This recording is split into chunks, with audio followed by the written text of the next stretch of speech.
নমস্কার, আমি শিবরাম চক্রবর্তী। শিবরাম এডুকেয়ারে আমার প্রিয় ছাত্রছাত্রীদের স্বাগত। আমি আজ একাদশ শ্রেণীর ফার্স্ট সেমিস্টারে বাংলার সাম্যবাদী কবিতাটি নিয়ে আলোচনা করব। এই সাম্যবাদী কবিতাটি তোমাদের খুবই গুরুত্বপূর্ণ একটা কবিতা। সাম্যবাদী কবিতাটি লিখেছিলেন কাজী নজরুল ইসলাম। সাম্যবাদী কবিতাটি 1925 খ্রিস্টাব্দের ডিসেম্বর মাসে বাংলার 1332 বঙ্গাব্দের পৌষ মাসে লাঙল পত্রিকায় প্রথম প্রকাশিত হয়। পরে সর্বহারা কাব্যগ্রন্থে এটি প্রকাশিত হয়।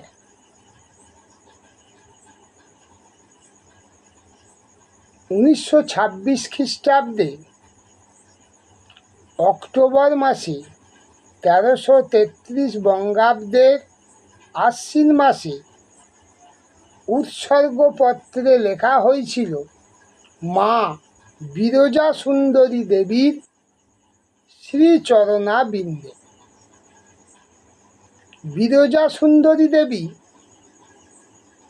ছিলেন কাজী নজরুল ইসলামের স্ত্রী প্রমীলা দেবীর মা, অর্থাৎ কাজী নজরুল ইসলামের শাশুড়ি মা। তিনি কাজী নজরুল ইসলাম শাশুড়ি মাকে এটি উৎসর্গ করেন।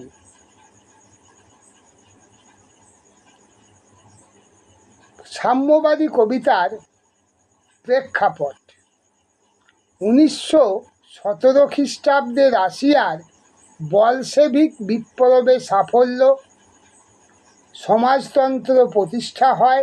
এর ফলে বিভিন্ন দেশে শ্রমিকদের মধ্যে যে জাগরণ দেখা দেয় তা নজরুলের মনকে উদ্বেলিত করে। হিন্দু মুসলমান তথা সমস্ত ধর্মের মানুষের মধ্যে সম্প্রীতি কামনা ছিল নজরুলের সারা জীবনের সাধনা। বাহ্যিক আচার সর্বস্বতা, ধর্মীয় রীতিনীতির বিরুদ্ধে ছিলেন তিনি। 1925 খ্রিস্টাব্দের নভেম্বর মাসে ইন্ডিয়ান ন্যাশনাল কংগ্রেসের অন্তর্গত লেবার স্বরাজ পার্টি গঠিত হয়। এই পার্টির মুখপত্র ছিল লাঙল নামে সাপ্তাহিক পত্রিকাটি। এই পত্রিকায় পয়লা পৌষ 1332 বঙ্গাব্দে সাম্যবাদী কবিতাগুচ্ছ প্রকাশিত হয়। প্রকৃতপক্ষে এটি একটি দীর্ঘ কবিতা। আলাদা আলাদা উপশিরোনামে কবিতাটি লেখা।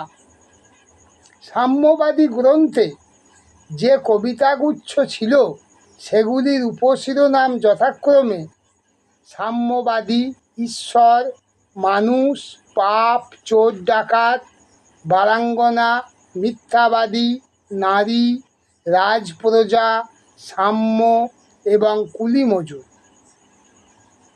পরের বছর এই কবিতাগুচ্ছ সর্বহারা কাব্যগ্রন্থের অন্তর্ভুক্ত হয়। সাম্যবাদী চেতনা অর্থাৎ মানুষের মৌলিক সমস্যা সমাধানের সংগ্রামী মনোভাব এই পর্বের কবিতায় দেখা যায়। 1926 খ্রিস্টাব্দের এপ্রিল থেকে জুলাইয়ের মধ্যে কলকাতায় 3 বার হিন্দু মুসলমানের দাঙ্গা হয়। নজরুল অবচেতনে তার আভাস পেয়েছিলেন। শুধু ধর্মীয় বিবাদ নয়, তিনি সব রকমের অসাম্যের বিরুদ্ধে ছিলেন। সাম্যবাদী কবিতাটিতে তিনি সমস্ত অসাম্যের বিরুদ্ধে মানবতার জয়গান গেয়েছেন। সাম্যবাদী কবিতার বিষয় সংক্ষেপ। সাম্যবাদী কবিতায় কবি কাজী নজরুল ইসলাম সমাজের সব শ্রেণীর মানুষের মধ্যে সমতার আদর্শের কথা বলেছেন। তিনি এমন এক সমাজের স্বপ্ন দেখেছেন যেখানে সব মানুষের সমান অধিকার থাকবে, ধর্ম ও জাতি নিয়ে মানুষের মধ্যে কোনো ভেদাভেদ থাকবে না। এই ভেদাভেদ, বিবাদ, বিদ্বেষই মানুষের মধ্যে হিংসা, হানাহানি বাড়িয়ে তোলে। ধর্মের মোহে মানুষ মনুষ্যত্ব ভুলে যায়। তারা ভুলে যায় শুধু ধর্মগ্রন্থ পাঠ করলেই প্রকৃত মানবতা জাগরিত হয় না। মানুষ যদি নিজের অন্তরকে উদার ও বিকশিত করে, তবেই সে হৃদয়ের মধ্যেই শাস্ত্র জ্ঞান উপলব্ধি করতে পারবে। কবির মতে অন্তর ধর্মই শ্রেষ্ঠ ধর্ম। মানুষের মনের মধ্যে আছে মন্দির, মসজিদ, গির্জা, সব তীর্থ। ধর্ম, বর্ণ, জাতির পরিচয় কখনোই মানুষের প্রকৃত পরিচয় নয়। মানবতাবোধের জাগরণ ঘটলে আর ভিন্ন সম্প্রদায়ে মানুষজন বিবাদ করবে না। কোরআন, পুরাণ, বেদ, বেদান্ত ইত্যাদি ধর্মগ্রন্থ পড়ে মানুষ যে জ্ঞান অর্জন করে, তাকে যথাযথ অনুধাবন করতে মানবিকতা বোধের দরকার। মানুষের মধ্যে মনুষ্যত্ব বোধের জাগরণ ঘটলেই সমাজে সাম্য, মৈত্রী প্রতিষ্ঠিত হবে। মনুষ্য হৃদয়ের চেয়ে বড় কোনো মন্দির, মসজিদ, দেবতা নেই। মানুষ একথা উপলব্ধি করতে পারলেই সমাজে সাম্যবাদ প্রতিষ্ঠিত হবে। সব মানুষের সমান অধিকার, মনুষ্যত্বের বিকাশ, সকলের প্রতি সমান দৃষ্টিভঙ্গি রাখতে পারাই হলো কবিতার মূল কথা।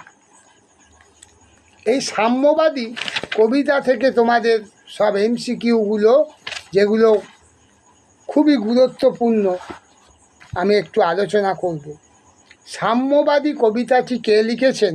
কাজী নজরুল ইসলাম। সাম্যবাদী কবিতাটি প্রথম প্রকাশিত হয় কোন পত্রিকায়? লাঙল পত্রিকায়। সাম্যবাদী কবিতাটি প্রথম কবে প্রকাশিত হয়? 1925 খ্রিস্টাব্দের 25 ডিসেম্বর। সাম্যবাদী কবিতাটি পরে কোন কাব্যগ্রন্থে সংকলিত হয়? সর্বহারা। সর্বহারা কাব্যগ্রন্থটি কবে প্রকাশিত হয়? 1926 খ্রিস্টাব্দের অক্টোবর মাসে। নজরুল ইসলামের প্রথম প্রকাশিত রচনা কি? বাউন্ডুলের আত্মকাহিনী। নজরুলের উল্লেখযোগ্য কাব্যগ্রন্থ হল দোলনচাঁপা, ঝিঙে ফুল।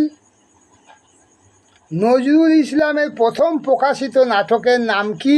ঝিলিমিলি।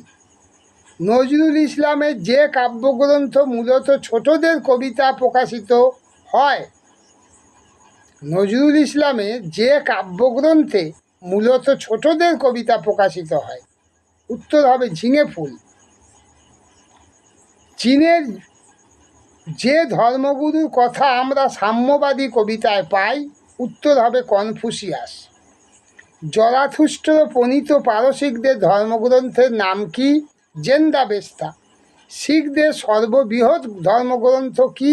গ্রন্থ সাহেব। বিভিন্ন যুগে যে মহাপুরুষ অবতীর্ণ হন তাকে বলা হয় যুগাবতার। সাম্যবাদী কবিতা অনুসারে মহাগীতা গাইছেন কে? বাঁশির কিশোর। সাম্যবাদী কবিতা অনুসারে বাঁশির কিশোর মহাগীতা গাইছেন কোথায় বসে? রণভূমিতে বসে। সাম্যবাদী কবিতা অনুসারে মাঠে বসে খোদার মিতা হল